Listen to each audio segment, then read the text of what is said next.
तो आप सभी का दीक्षांत आईएएस के ऑनलाइन प्लेटफॉर्म पर इस एनसीईआरटी के स्पेशल सीरीज में मैं शंकर झा स्वागत करता हूं।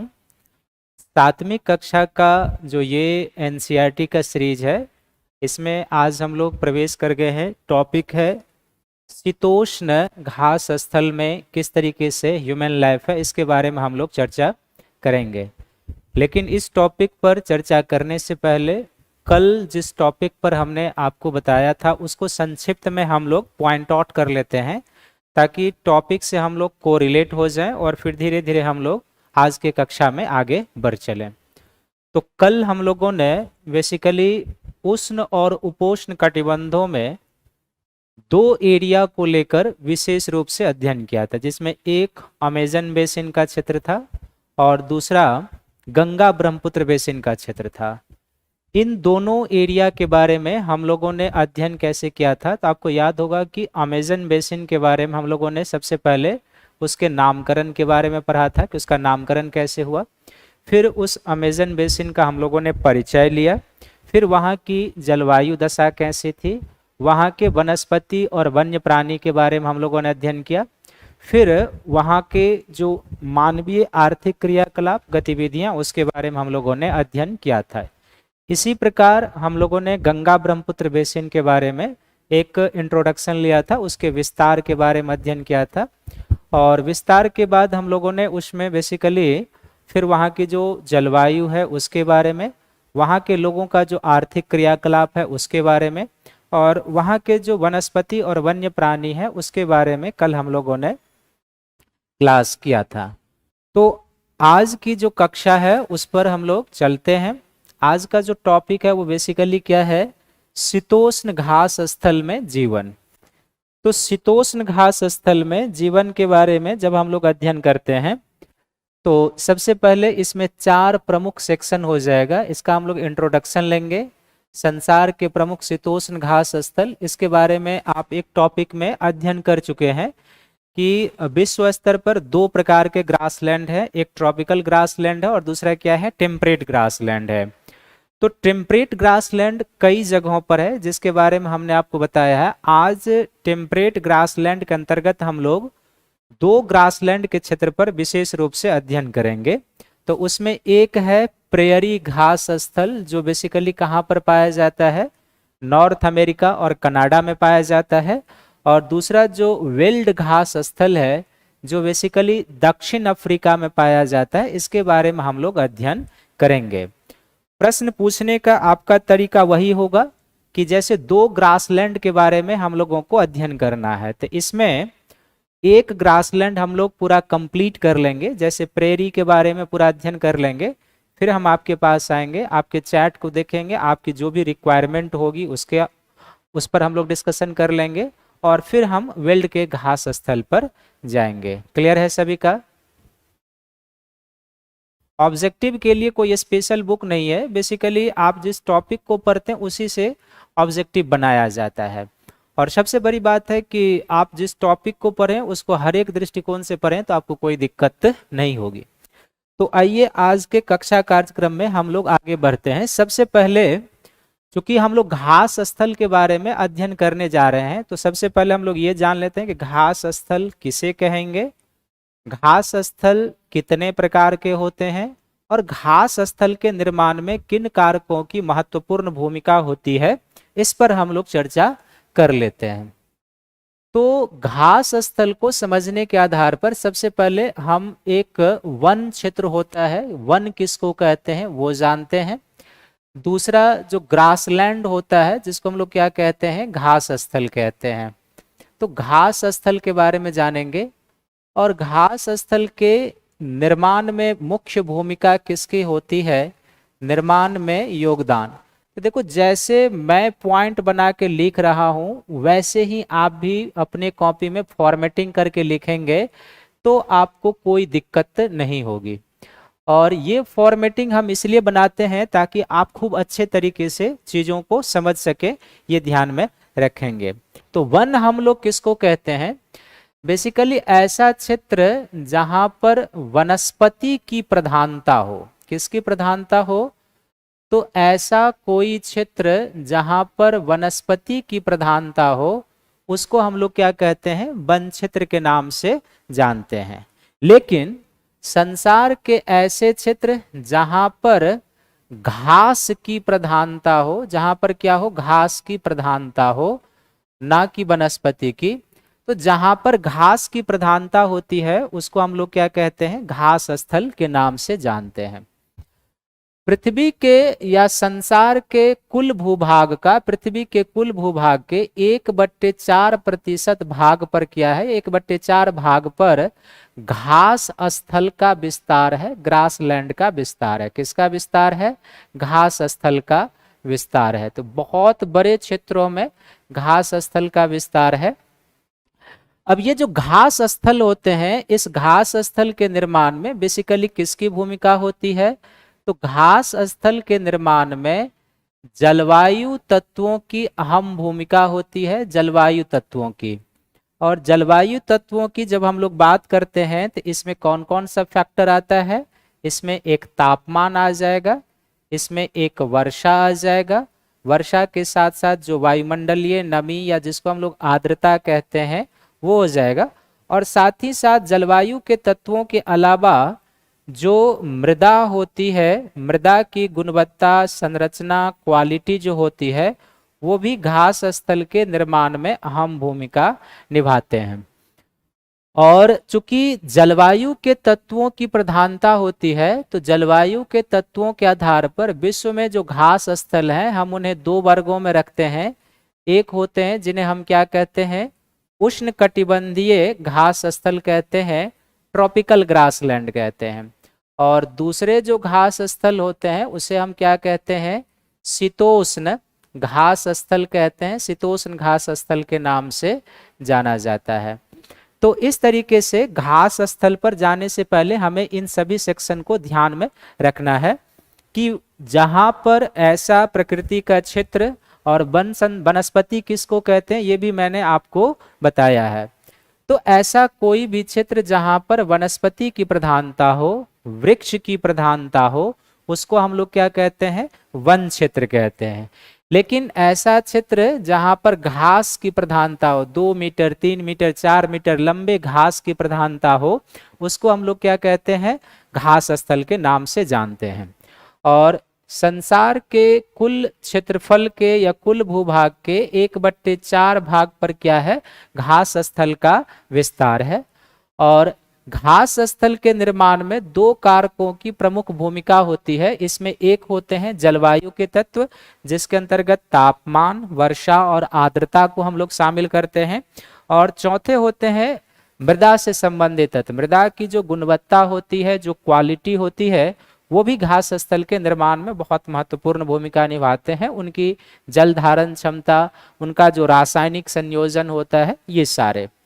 अब चूंकि जलवायु के तत्वों की प्रमुख भूमिका होती है घास स्थल के निर्धारण में, इसलिए जलवायु के आधार पर घास स्थल विश्व में 2 प्रकार के होते हैं। एक उष्णकटिबंधीय घास स्थल जो बेसिकली निम्न अक्षांशों में पाए जाते हैं, निम्न अक्षांशों में पाए जाते हैं।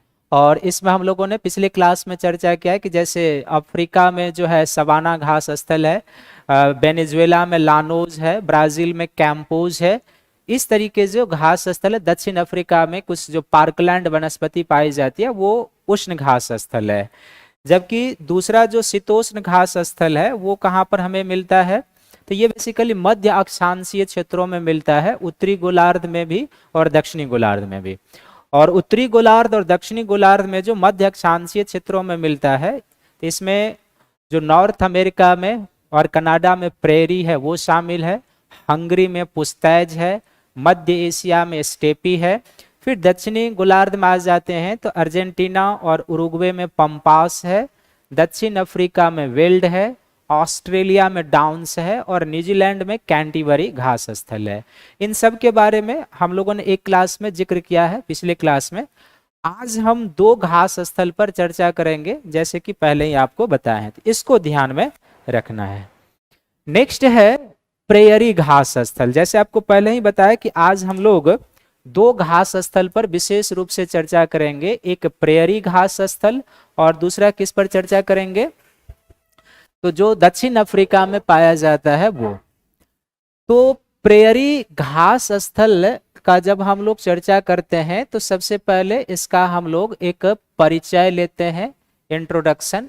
और परिचय में क्या जानेंगे, तो प्रेयरी जो शब्द है ये लैटिन भाषा के शब्द से निकला हुआ है। किस भाषा के, तो लैटिन भाषा का शब्द है।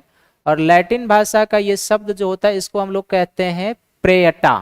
क्या कहते हैं, प्रेटा कहते हैं। तो प्रेयरी जो ग्रासलैंड है वो लैटिन भाषा के प्रेटा शब्द से निकला हुआ है। और इस प्रेटा का अर्थ होता है शाद्वल, शाद्वल इसका अर्थ होता है।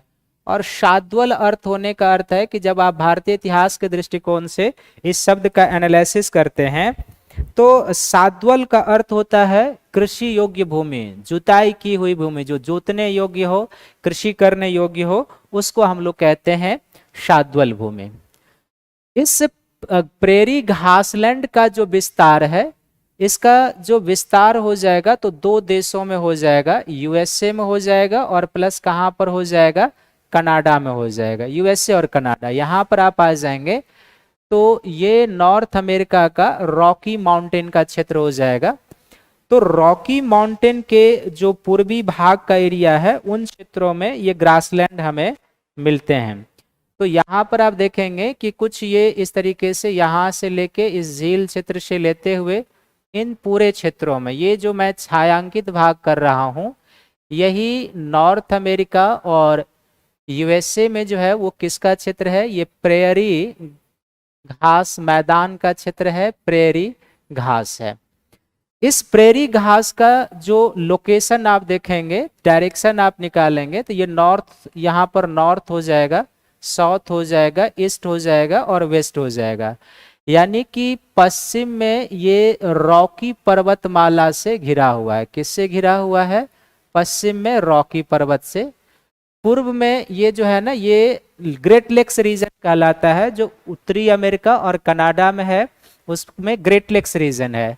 इस ग्रेट लेक्स रीजन में 5 झीलें आती हैं, सुपीरियर, मिशिगन, ह्यूरन, ईरी और एंटोरियो। तो ये ग्रेट लेक्स रीजन है, ग्रेट लेक्स कहते हैं इसको। क्या हम लोग कहते हैं, ये जो 5 झील के क्षेत्र हैं इसको ग्रेट लेक्स या महान झील का क्षेत्र कहते हैं।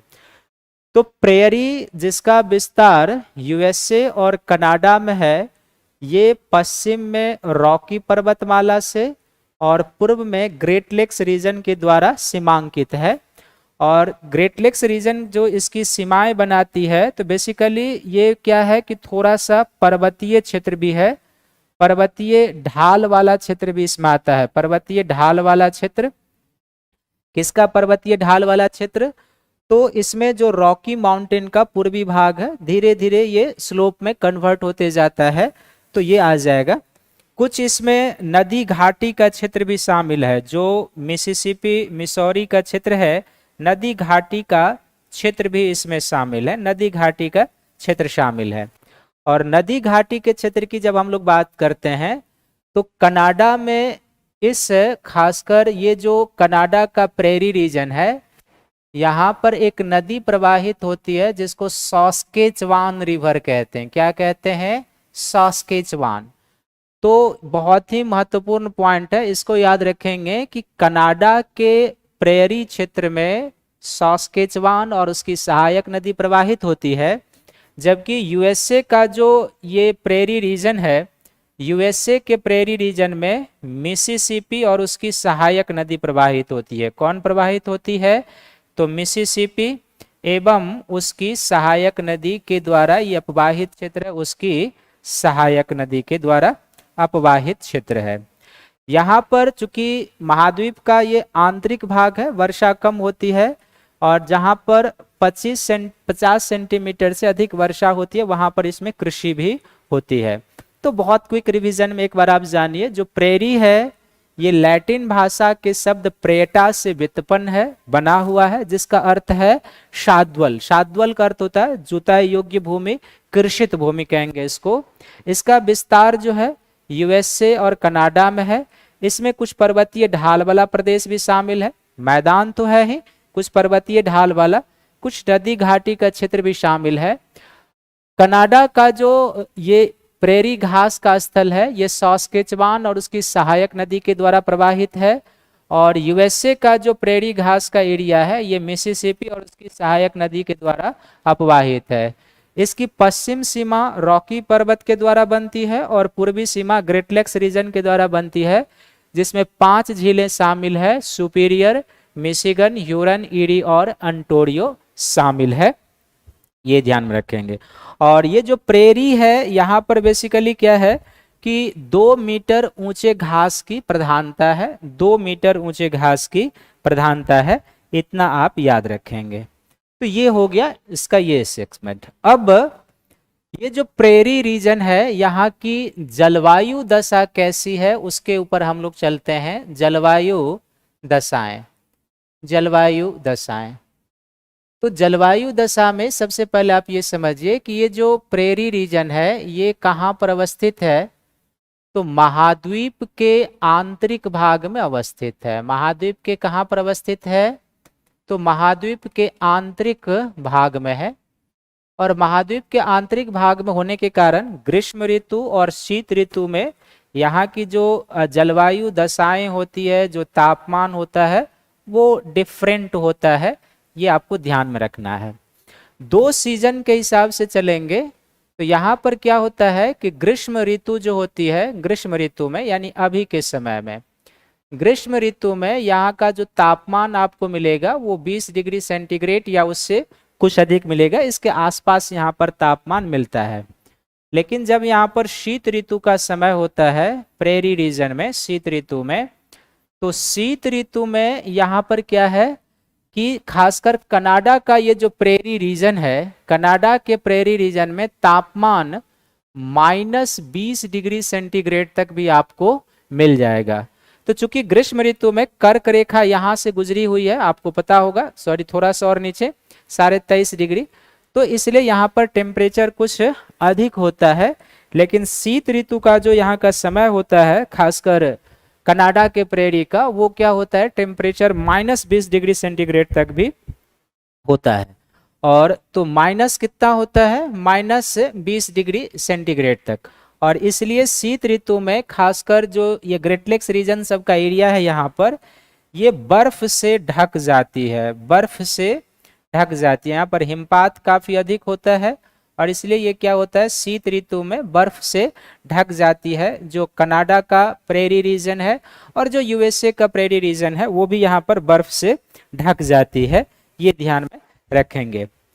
यहाँ पर ये जो महाद्वीप के आंतरिक भाग में है तो वर्षा की जो मात्रा है, यहाँ पर वर्षा की मात्रा जो है ना वो मध्यम रेंज की वर्षा होती है। मध्यम वर्षा, मध्यम वर्षा क्या है कि यहाँ पर आप देखोगे ऐसे करके तो ये रॉकी पर्वत है, तो ये जो प्रेरी रीजन है ना, यहाँ से पछुआ पवनें चलती है, लेकिन इन पवनों से यहाँ पर वर्षा नहीं होती क्योंकि प्रेरी की ऊंचाई काफी अधिक है।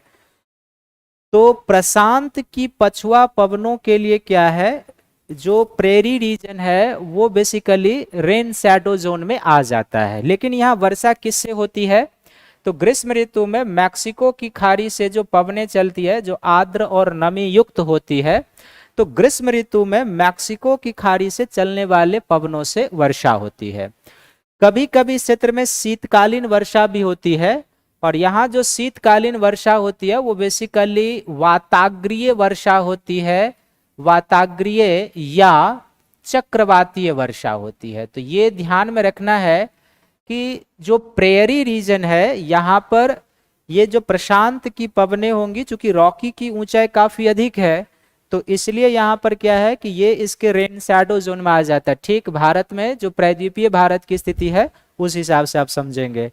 लेकिन ग्रीष्म ऋतु में जो मैक्सिको की खाड़ी से चलने वाली आर्द्र पवनें होती है उनसे यहाँ पर वर्षा होती है, और शीत ऋतु में कभी कभी वाताग्रीय या चक्रवातीय वर्षा भी यहाँ पर होती है, ओलावृष्टि भी होती है। यहाँ पर क्या है कि शीत ऋतु के समय में क्या होता है कि शीत ऋतु में प्रेरी रीजन में एक पवनें चलती है जिसको हम लोग क्या कहते हैं, चिनूक पवन कहते हैं। चिनूक पवन, ये चिनूक कैसी है, तो गर्म पवन है। चिनूक कैसी है? गर्म पवन है। ये चिनूक जो है रॉकी पर्वत से मैदानों की ओर नीचे उतरती है, यानी कि प्रेरी का जो ग्रासलैंड है उधर की ओर उतरती है। और जब कोई पवन पर्वत के ऊंचाई से नीचे की ओर आती है तो अधिक घनत्व वाले वायुमंडल में आने के कारण क्या होता है कि वो एडियाबैटिक हीटिंग के प्रोसेस से गर्म होने लगता है। तो एडियाबैटिक हीटिंग के प्रोसेस से गर्म होता है और चिनूक चलने के कारण क्या होता है कि यहाँ का टेम्परेचर काफी अधिक बढ़ जाता है। और इसके प्रभाव से यहाँ पर क्या होता है कि जब ये चिनूक पवनें चलती है, टेम्परेचर यहाँ का बढ़ता है तो ये बर्फ को पिघला देता है, इसलिए इसको हिमभक्षी पवन भी कहते हैं। ठीक है, बर्फ को पिघला देता है जिसके कारण ग्रासलैंड मुक्त हो जाता है और पशुपालन को प्रोत्साहन मिलता है। साथ ही साथ ये जो चिनूक पवनें हैं यहाँ पे बसंतकालीन गेहूं के बुआई में भी सहायक होती है। क्लियर है? तो ये यहाँ की जलवायु दशाएं हैं। कैसा क्या कंडीशन होगा बिल्कुल डायग्राम से बताएं, इसको 100% ध्यान में रखना है। नेक्स्ट जो सेक्शन हो जाएगा इसमें, अब वो क्या सेक्शन हो जाएगा, तो वनस्पति एवं प्राणी जात, यानी कि जो प्रेयरी रीजन है यहाँ पर वनस्पति क्या पाई जाती है एवं यहाँ के जो प्रमुख प्राणी जात हैं वो कौन से हैं। वो तो दो सेगमेंट में यहाँ पर बट जाएंगे। एक यहाँ पर जो वनस्पति पाई जाती है वो किस प्रकार की है, और यहाँ पर जो प्राणी समुदाय पाए जाते हैं एनिमल कम्युनिटी वो कौन सा है इस प्रेरी रीजन में, ये आपको ध्यान से समझना है। तो देखो सामान्यतया क्या है कि ये जो प्रेरी रीजन है ये क्या है, वृक्ष रहित है या वनस्पति से रहित है। वृक्ष रहित है या फिर हम क्या कह सकते हैं वनस्पति से रहित है। लेकिन कहीं कहीं पर इसमें क्या है, वनस्पति भी पाई जाती है जहां पर जल की उपलब्धता है। तो प्रेरी के क्षेत्र में जहां पर जल की उपलब्धता है, वाटर उपलब्ध है, तो जल की उपलब्धता वाले क्षेत्रों में कुछ वनस्पति भी मिलती है जहां पर 2-3 प्रकार के वृक्षों की प्रधानता होती है। इसमें एक है ओल्डर, दूसरा है पॉपुलर और तीसरा है सरपत। तो यहाँ पर एक आपको मिलेगा ओल्डर का वृक्ष मिलेगा, दूसरा आपको मिलेगा पॉपुलर का वृक्ष मिलेगा, और तीसरा आपको कौन सा वृक्ष मिलेगा, तो सरपत का वृक्ष मिलता है। ये प्रेरी रीजन में कहाँ पर मिलता है, तो ये प्रेरी रीजन में वहां पर मिलता है जहां पर जल की उपलब्धता है। ये आपको ध्यान में रखना है। फिर यहाँ पर क्या है कि प्रेरी के जिन क्षेत्रों में 50 सेंटीमीटर से अधिक वर्षा होती है, ग्रेटर देन 50 सेंटीमीटर, वो क्षेत्र बेसिकली क्या है, कृषि के लिए प्रयोग में लाया जाता है। कृषि के लिए प्रयोग में लाया जाता है। इसको इस तरीके से भी आप समझेंगे कि प्रेरी रीजन का वह क्षेत्र जहां पर घास रहित है, प्रेरी रीजन का वह क्षेत्र जहां पर घास रहित है, 50 सेंटीमीटर से अधिक वर्षा होती है, वो किसके लिए यूज में लाए जाते हैं, तो कृषि के लिए यूज में लाए जाते हैं। और ऐसा इसलिए क्योंकि प्रेरी रीजन की मृदा जो है उपजाऊ है। मृदा कैसी है, प्रेरी रीजन की मृदा जो है वो उपजाऊ है, फर्टाइल सॉइल यहाँ पर पाई जाती है। तो ये ध्यान में रखेंगे। यहाँ पर क्या है कि ये जो प्रेरी रीजन है, यहाँ के वनस्पति के तौर पर मुख्य वनस्पति क्या है, घास है। और जो घास है ना, यहाँ पर बिल्कुल पौष्टिक घास पाया जाता है। क्या पाया जाता है, पौष्टिक घास पाया जाता है। और पौष्टिक घास पाए जाने के कारण क्या है कि यहाँ पर पशुपालन को काफी प्रोत्साहन मिलता है। पशुपालन को काफी यहाँ पर प्रोत्साहन मिले हुए हैं। तो ये जो है सो यहाँ पर ध्यान में रखेंगे। तो ये हो गया आपका प्राणी समुदाय। यहाँ पर देखेंगे तो प्रेरी रीजन जो है सो बेसिकली एक विशेष प्रकार का भैंस होता है जिसको अमेरिकन बाइसन कहते हैं। तो उनका भी यहाँ पर पालन होता है, कुछ शुअर का पालन होता है। ये आपको ध्यान में रखना है। क्लियर है सभी का? और इसके अलावा यहाँ पर कुछ खरगोश, तो प्राणी समुदाय में यहाँ पर बाइसन, जिसको अमेरिकन भैंस कहते हैं, बाइसन पाला जाता है। कुछ यहाँ पर आपको खरगोश भी मिलेगा, खरगोश पाले जाते हैं। सुअर जो है यहाँ पर मांस उत्पादन के लिए लोग पाला करते हैं। और फिर यहाँ पर कुछ इस तरीके के जैसे गोफर होते हैं, कायोट होते हैं, गोफर और जो कायोट होते हैं ये यहाँ पर एक प्राणी समुदाय के रूप में मिलते हैं। तो ये वनस्पति और प्राणी जात की विशेषता है जो ये जो प्रेरी रीजन का एरिया है इसमें। अब है कि प्रेरी रीजन में लोगों की जो आर्थिक गतिविधियां हैं वो क्या है। आर्थिक गतिविधि, आर्थिक गतिविधि, तो प्रेरी रीजन में जो आर्थिक गतिविधि है इसको हमें दो तरीके से समझना है। एक पशुपालन के तौर पर, और दूसरा जो यहाँ के लोगों का आर्थिक गतिविधि है वो क्या है, कृषि है, कृषि है। तो कृषि है इसका अर्थ यहाँ पर यह है प्रेरी रीजन में, ये आप ध्यान से समझेंगे। अभी आपने देखा है कि प्रेरी रीजन की मृदा कैसी है, तो मृदा उपजाऊ है। सबसे पहला पॉइंट ये याद रखेंगे, मृदा उपजाऊ है।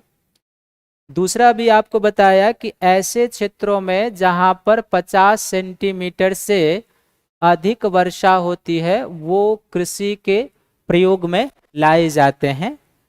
तीसरा यहाँ पर आपको ये भी ध्यान में रखना है कि यहाँ पर जो कृषि होती है वो किस प्रकार की कृषि होती है, तो विस्तृत कृषि होती है, एक्सटेंसिव फार्मिंग होती है, विस्तृत कृषि। और विस्तृत कृषि की क्या क्या विशेषताएं होती है, तो इसमें जो खेत होते हैं जिसको आप एग्री प्लॉट कहेंगे, खेत या कृषि भूमि बड़े आकार के होते हैं। कृषि भूमि कैसे होते हैं, बड़े आकार के, कृषि भूमि बड़े आकार के, यानी कि एग्री प्लॉट बड़े बड़े होते हैं।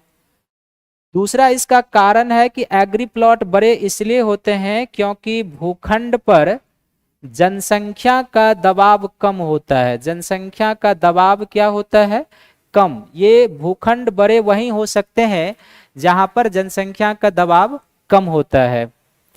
तीसरा इसमें क्या होता है कि पूरी तरीके से ये यंत्रीकृत कृषि होती है। यंत्रीकृत कृषि कहने का अर्थ है कि मशीनरी का बड़े पैमाने पर प्रयोग होता है। मशीनरी का प्रयोग बड़े पैमाने पर, श्रम का प्रयोग इसमें कम होता है। क्योंकि वैसे ही जनसंख्या का दबाव कम है तो श्रम की उपलब्धता कम होगी।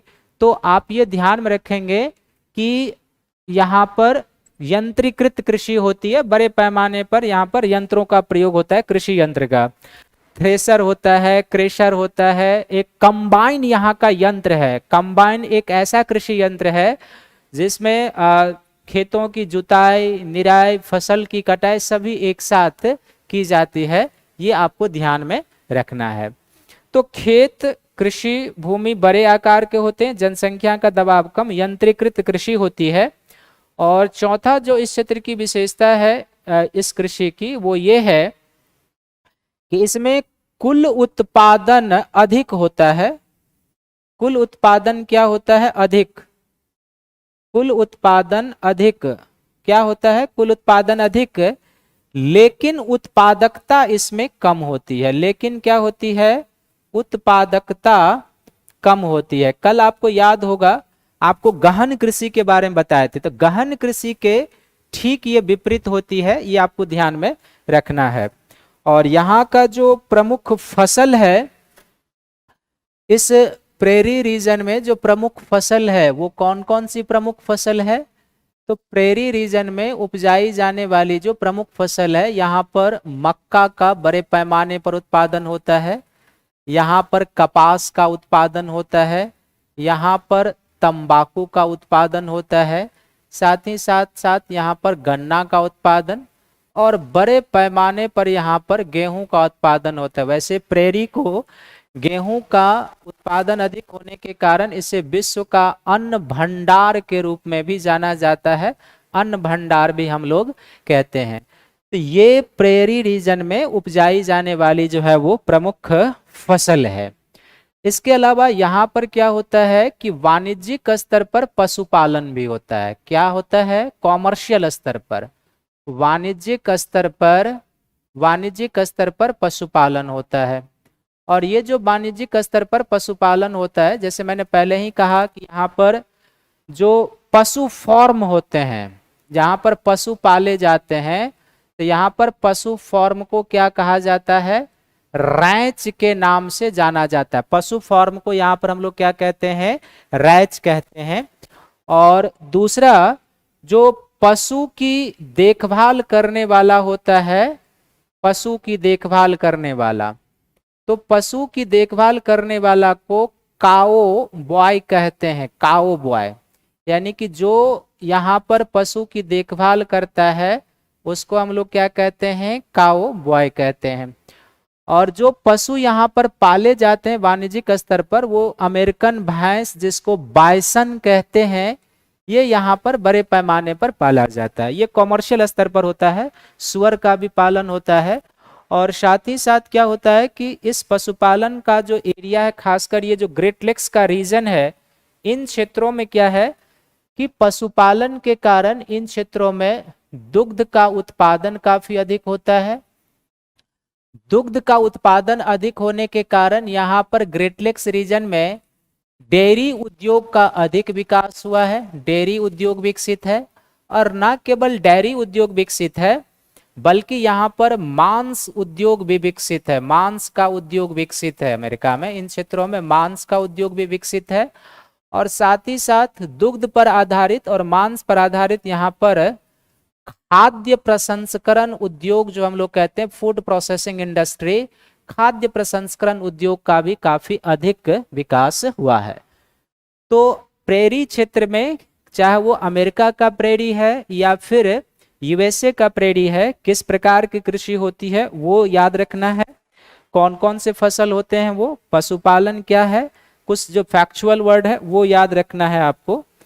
अब ये जो प्रेरी रीजन है, यहाँ पर इस प्रेरी रीजन का यह जो पूरा का पूरा क्षेत्र है, ये अत्यधिक औद्योगिकृत है। अत्यधिक औद्योगिक रीजन में शामिल है। विश्व के अत्यधिक औद्योगिक रीजन वाला क्षेत्र है। तो यहाँ पर जो बड़े पैमाने पर औद्योगिकरण हुए हैं, ठीक ना, जो बड़े पैमाने पर औद्योगिकरण हुए हैं वो क्या है कि इसका रीजन क्या है? क्योंकि इस क्षेत्र में बड़े पैमाने पर कोयला उपलब्ध है। कोयला के साथ साथ बड़े पैमाने पर यहाँ पर क्या है? लोहा उपलब्ध है, लौह अयस्क उपलब्ध है। साथ ही नदी जलमार्ग यहाँ पर बड़े पैमाने पर विकसित है। नदी जलमार्ग विकसित है। और इसलिए इन क्षेत्रों में क्या है कि जो प्रेरी है या जो ग्रेट लेक्स रीजन है अमेरिका का, यहाँ पर बड़े पैमाने पर औद्योगिकरण हुआ है। और यहाँ पर जो औद्योगिकरण हुआ है तो उसमें यूएसए के जो कुछ प्रेरी के औद्योगिक क्षेत्र हैं, प्रेरी के जो औद्योगिक क्षेत्र हैं वो यूएसए के, वो कौन कौन सा शामिल है? इसमें एक है शिकागो शामिल। ये मांस उद्योग के लिए विश्व स्तर पर फेमस है। शिकागो के बाद मियानोपोलिस, इंडियानापोलिस, मियानोपोलिस शामिल है यहाँ पर। मियानोपोलिस के बाद यहाँ पर जो शामिल है इंडियानापोलिस, इंडियानापोलिस कहते हैं, इंडियानापोलिस शामिल है। फिर यहाँ पर कंसास शामिल है और डेनवर।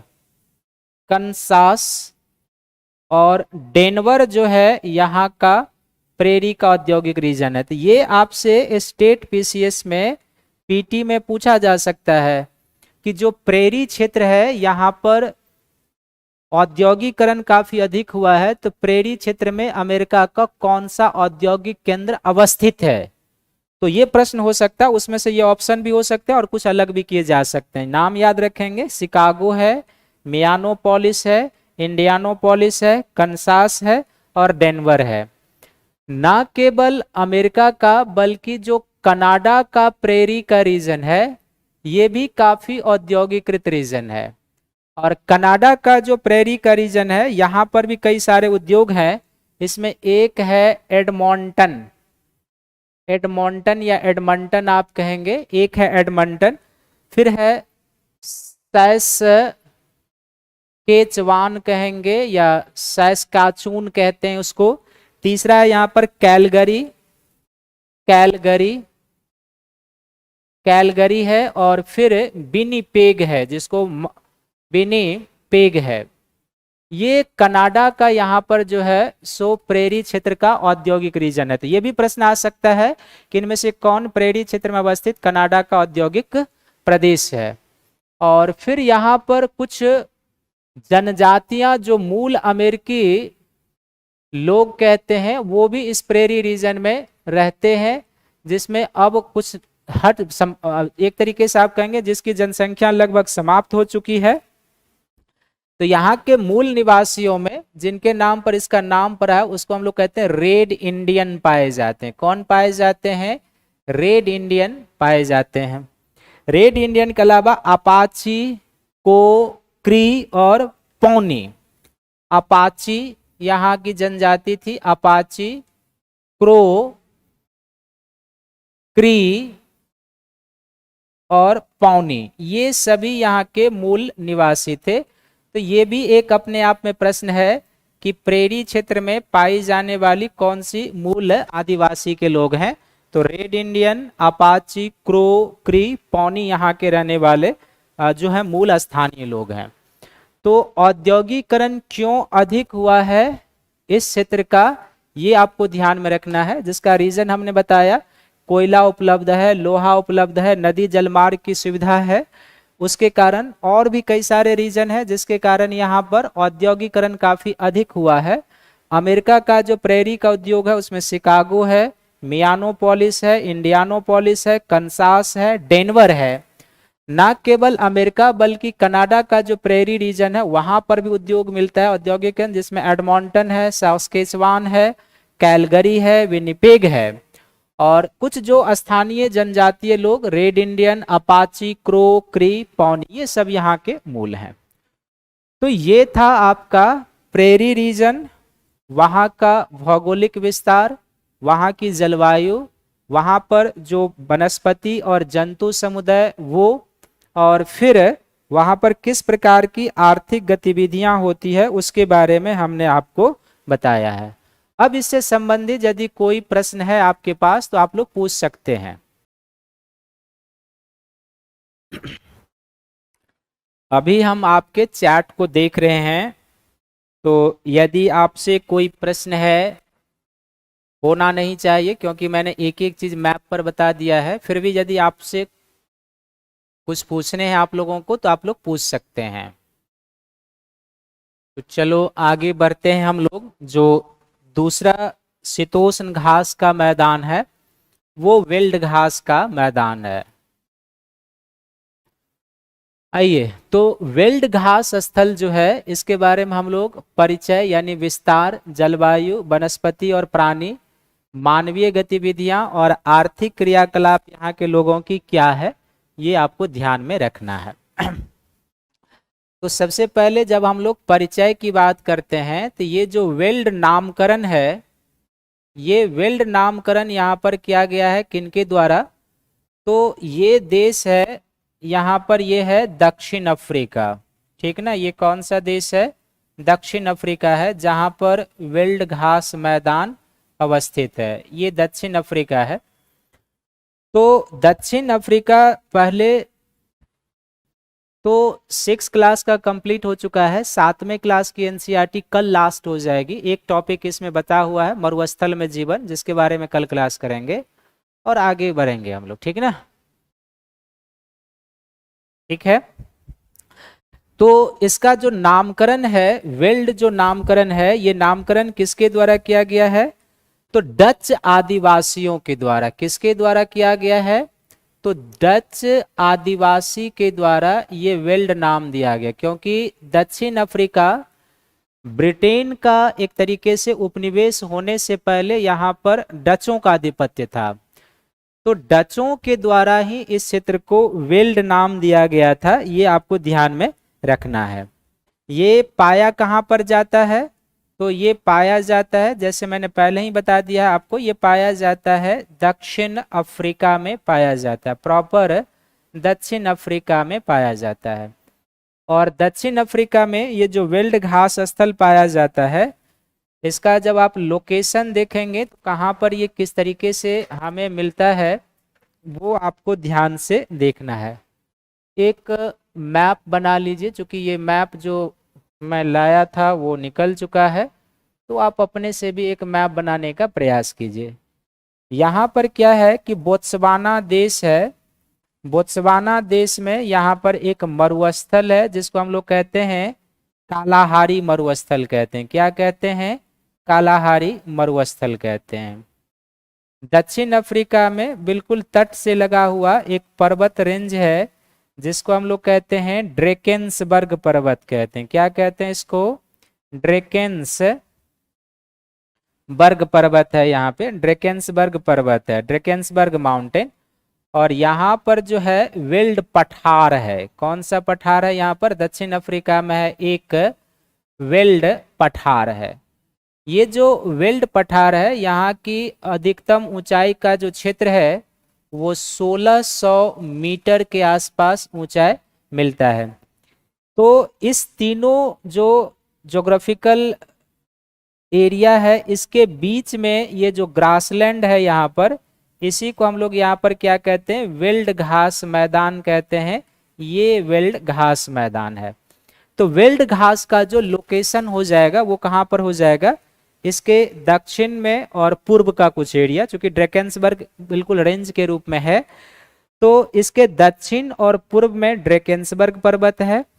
इसके उत्तर और उत्तर का जो एरिया है एक तरीके से वो वेल्ड पठार के द्वारा सीमांकित है, और पश्चिम का जो एरिया है, कुछ उत्तर पश्चिम का जो एरिया है, ये बोत्सवाना देश में जो कालाहारी मरुस्थल है उसके द्वारा सीमांकित है। तो इसका जो ये एरिया हो जाएगा ये आपको ध्यान से देखना है। अब इसका जो विस्तार हो जाएगा, विस्तार या जिसको हम लोग कहेंगे सीमांकन, तो वेल्ड ग्रासलैंड का जो सीमांकन हो जाएगा इसके दक्षिण एवं पूर्व, दक्षिण एवं पूर्व में कौन सा पर्वत है? तो ड्रेकेंसबर्ग पर्वत है, ड्रेकेंसबर्ग पर्वत है। इसके उत्तर में आप चले जाओगे तो वेल्ड पठार है, जैसे मैंने आपको बताया वेल्ड पठार है। और इसके पश्चिम और उत्तर का जो कुछ एरिया है उस पे क्या है? कालाहारी मरुस्थल है, कालाहारी डेजर्ट है। और कालाहारी मरुस्थल किस देश में अवस्थित है? तो ये बोत्सवाना में अवस्थित है। अब ये जो वेल्ड है ना, बेसिकली ये वेल्ड जो है एक उर्मिल पठार का क्षेत्र है। सबसे पहले रोलिंग प्लेन कहते हैं इसको, उर्मिल पठार है ये।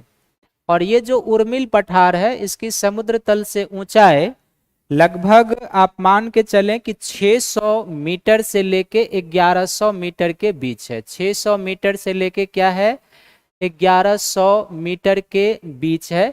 उर्मिल पठार वाला क्षेत्र पर है जिस पर ये घास स्थल हमें मिलते हैं। और यहाँ पर कुछ नदी अपवाहित होती है, और नदी जो अपवाहित होती है वो प्रमुख नदी है वाल एंड ऑरेंज नदी। वाल एंड ऑरेंज नदी इस ग्रासलैंड से होकर प्रवाहित होती है, और ये दोनों दक्षिण अफ्रीका की प्रमुख नदी मानी जाती है। तो फिर से एक बार आप समझ लीजिए कि वेल्ड का नामकरण यहाँ पर रहने वाले डच आदिवासी लोगों के द्वारा भी, दो लोगों के द्वारा किया गया है। अर्थात दक्षिण अफ्रीका ब्रिटेन का उपनिवेश बनने से पहले डचों के प्रभाव में था। डच लोगों के द्वारा जो है सो इसका नामकरण किया गया है। ये दक्षिण अफ्रीका में पाया जाता है। इसके दक्षिण पूर्व में ड्रेकेंसबर्ग पर्वत है, उत्तर में वेल्ड का पठार है जिसकी ऊंचाई अधिकतम 1600 मीटर तक मिलती है, और पश्चिम उत्तर में कालाहारी मरुस्थल है जो बोत्सवाना देश में अवस्थित है। ये जो वेल्ड है एक पठारी क्षेत्र है जिस पर ये ग्रासलैंड है, उर्मिल पठार का क्षेत्र है जिसकी ऊंचाई 600 से लेके 1100 मीटर तक पाई जाती है। यहाँ पर दो नदी प्रवाहित होती है, जिसमें एक वॉल है और दूसरा ऑरेंज। ये वॉल और ऑरेंज नदियां जो है कहाँ से निकलती है, तो ड्रेकेंसबर्ग पर्वत से ही इनका उद्गम है, ड्रेकेंसबर्ग माउंटेन से उद्गम है, और बिल्कुल यहाँ से निकलकर ये इन क्षेत्रों से होते हुए अटलांटिक में आकर अपना जल डिस्चार्ज करती है। तो ये आपको ध्यान में रखना है, ये इसकी विशेषता हो गई, और जो ज्योग्राफिकल विस्तार का एरिया था वो हो गया। नेक्स्ट हो जाएगा कि जो यहाँ की जलवायु है वो किस प्रकार की है, यानी कि जो वेल्ड है उस वेल्ड की जलवायु किस प्रकार की है वो हमें देखना है। तो जलवायु को हम दो सीजन में ले लेते हैं वेल्ड की जलवायु को, एक ग्रीष्मकालीन और दूसरा जो जलवायु लेंगे वो क्या ले लेंगे हम लोग, शीतकालीन ले लेंगे, शीतकालीन। तो यहाँ पर ये ध्यान में रखना है कि चूंकि ये दक्षिणी गोलार्ध में है और बिल्कुल मकर रेखा यहाँ से गुजरती है दक्षिण अफ्रीका से, 23.5 डिग्री साउथ अक्षांश जो है यहाँ से होकर गुजरती है। तो इसका अर्थ है कि अभी जैसे हमारे यहाँ उत्तरी गोलार्ध में ग्रीष्म ऋतु का समय है, तो यहाँ पर शीत ऋतु का समय होगा। जून जुलाई अगस्त सितंबर सबका जो समय होगा वो वेल्ड में शीत ऋतु का होगा, और उसके बाद का जो सीजन होगा वो फिर वहां पर चेंज होता है। तो ये ध्यान में रखेंगे, उसी हिसाब से आप इसको समझ पाएंगे। तो सबसे बड़ी बात क्या है कि जो वेल्ड क्षेत्र है यहाँ पर ग्रीष्म ऋतु और शीत ऋतु के तापमान में और मौसम में बहुत ही अंतर होता है, ये आपको ध्यान में रखना है। तो वेल्ड में ग्रीष्मकाल जो होता है वो क्या होता है, अल्पकालीन होता है। सबसे पहला पॉइंट तो ये याद रखेंगे, अल्पकालीन होता है ग्रीष्मकाल, अल्पकालीन होता। और ग्रीष्मकाल जो होता है चूंकि मकर रेखा के पास है, तो ग्रीष्मकाल में यहाँ पर 20 डिग्री तापमान अधिकतम दर्ज होता है। ग्रीष्मकाल का जो तापमान होता है वेल्ड क्षेत्र का वो क्या होता है, 20 डिग्री सेंटीग्रेड। हालांकि मकर रेखा पर है, टेम्परेचर अधिक होना चाहिए, लेकिन क्यों कम है टेम्परेचर, क्योंकि ये आप देख रहे हैं कि 600 से 1100 मीटर के एल्टीट्यूड पर है, तो ऊंचाई बढ़ने के साथ टेम्परेचर गिरता है क्षोभ मंडल में, उसके कारण भी क्या है कि यहाँ पर टेम्परेचर कम हमें मिलता है। ठीक है।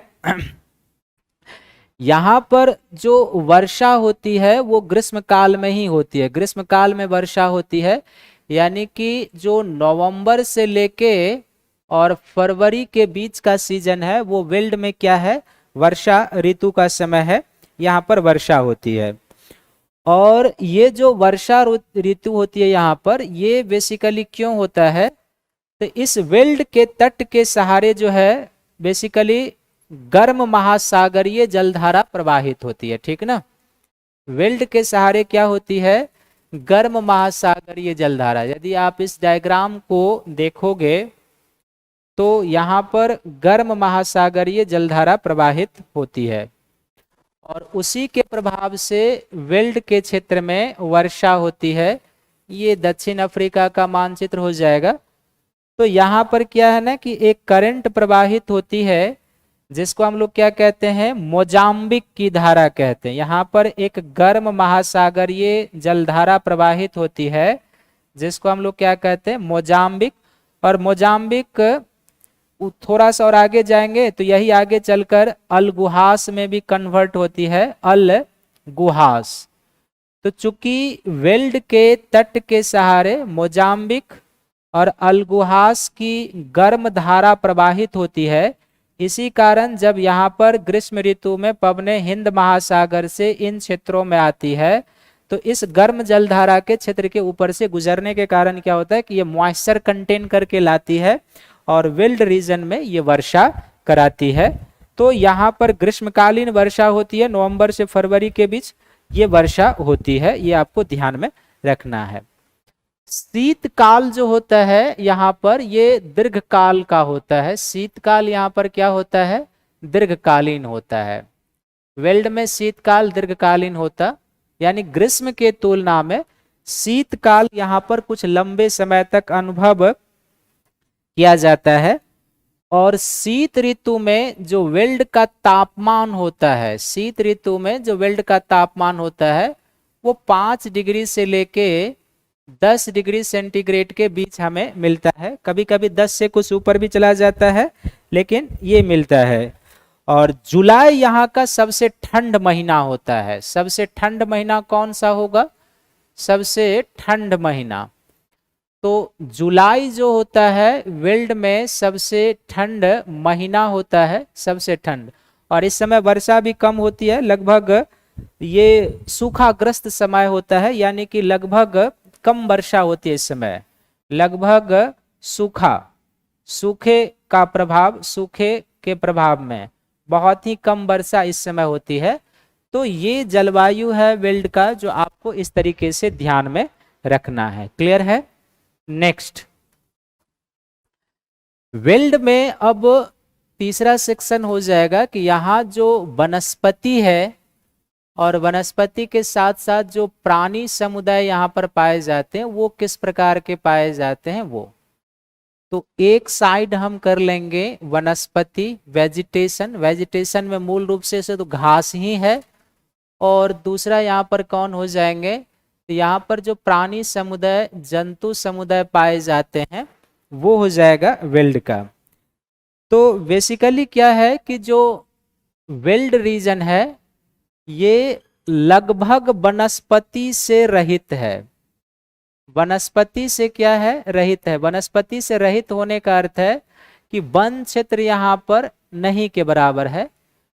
घास की प्रधानता है, शीतोष्ण घास की। किसकी प्रधानता है? तो घास की यहाँ पर प्रधानता है। वनस्पति लगभग नहीं, वन क्षेत्र लगभग नहीं, क्या है यहाँ पर? घास की प्रधानता है। और वेल्ड के क्षेत्र में यहाँ पर जो घास मिलता है इसमें बेसिकली लाल घास, बबूल और मारोल। एक यहाँ पर मिलता है लाल घास। कैसी घास मिलती है? लाल घास मिलता है। दूसरा यहाँ पर एक घास की प्रजाति है मारोल। और तीसरा यहाँ पर वनस्पति के रूप में जो बबूल कहते हैं उस तरीके की चीजें पाई जाती है। और जो यहाँ के प्राणी समुदाय हैं वो प्राणी समुदाय बेसिकली शेर, तेंदुआ, चीता, शेर, तेंदुआ, चीता, कुड्डू, ये जो है यहाँ के प्रमुख प्राणी समुदाय हैं। तो बहुत ही छोटा है बट संक्षिप्त में याद रखेंगे कि लगभग वनस्पति से रहित है, घास की प्रधानता है, लाल घास, मारोल जो एक घास की ही प्रजाति है, बहुत सोचना नहीं इसके बारे में, बबूल, और ये यहाँ पर पाए जाने वाले प्राणी समुदाय हैं जो इस वेल्ड रीजन में दक्षिण अफ्रीका में पाए जाते हैं। इस वेल्ड रीजन के क्षेत्र में जो लोगों का आर्थिक क्रियाकलाप है या जो जीवन यापन है वो किस तरीके से है वो आपको ध्यान से समझना है। तो वेल्ड रीजन के क्रियाकलाप को 3 तरीके से समझना है। यहाँ के लोगों का एक प्रमुख क्रियाकलाप पशुपालन है। पशुपालन के साथ साथ यहाँ पर कृषि कार्य भी किए जाते हैं। और कृषि के साथ साथ वेल्ड रीजन में खनन कार्य भी होता है। खनन यहाँ के लोगों का जो है बहुत बड़ा ऑक्यूपेशन है, ये आपको ध्यान में रखना है। ठीक है, तो 3 ये है यहाँ पर, ये ध्यान में रखेंगे। तो यहाँ पर जो है बेसिकली वेल्ड रीजन में मेरिनो नस्ल का भेड़ पाला जाता है। मेरिनो नस्ल के किसका पालन होता है? मेरिनो नस्ल के भेड़ का पालन होता है, भेड़ का पालन। और ये जो मेरिनो नस्ल के भेड़ का पालन होता है बेसिकली कॉमर्शियली तरीके से होता है, आर्थिक लाभ के उद्देश्य से। इससे यहाँ पर दुग्ध का उत्पादन, ना केवल दुग्ध बल्कि मांस का उत्पादन और साथ ही साथ ऊन का यहाँ पर उत्पादन होता है। तो कॉमर्शियल स्तर पर क्या है कि यहाँ पर ये चीजें होती है, ये ध्यान में रखना है। और साथ ही साथ दुग्ध होता है, तो दुग्ध पर आधारित जो अन्य खाद्य प्रसंस्करण उद्योग होते हैं, फूड प्रोसेसिंग इंडस्ट्री जिसको आप कहते हो, वो भी यहाँ पर मिलता है। और घरेलू स्तर पर जैसे मक्खन हुआ, जिसको चीज हुआ, इस तरीके की चीजें भी आपको यहाँ पर मिलती है। और ये सारी चीजें यहाँ से निर्यात भी की जाती है, ये आपको ध्यान में रखना है। वेल्ड क्षेत्र में कृषि जो होती है, हालांकि यहाँ की मृदा जो है उतनी उपजाऊ नहीं है, मृदा अन उपजाऊ है, ये आपको ध्यान में रखना है। जैसे अभी आपने देखा है कि जो प्रेरी ग्रासलैंड है वहां की मृदा क्या है, उपजाऊ है, लेकिन ये मृदा जो है वो कैसी है, उपजाऊ नहीं है, ये आपको ध्यान में रखना है। लेकिन जो कृषि घास रहित क्षेत्र है, घास रहित क्षेत्र में यहाँ पर कृषि होती है। घास रहित क्षेत्र में, घास रहित क्षेत्र में क्या होती है, कृषि की जाती है। और घास रहित क्षेत्र में जो कृषि होती है, यहाँ पर किस किस प्रकार के फसल का, तो मक्का का, ज्वार का, आलू का, अखरोट का यहाँ पर कृषि होता है। किसका किसका, तो मक्का, मक्का के साथ साथ ज्वार, ज्वार के साथ आलू, आलू के साथ अखरोट।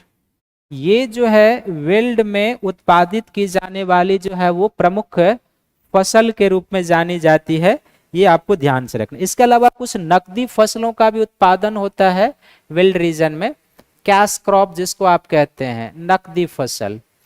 तो वेल्ड रीजन में जो कैश क्रॉप का उत्पादन होता है, नकदी फसल का, उसमें तंबाकू, गन्ना और कपास, कौन कौन, तो 3 फसल याद रखेंगे। तंबाकू का कुछ उत्पादन, साथ ही साथ यहाँ पर गन्ना का कुछ उत्पादन, और गन्ना के साथ साथ यहाँ पर किसका उत्पादन होता है, कपास का भी उत्पादन होता है, कपास का उत्पादन होता है।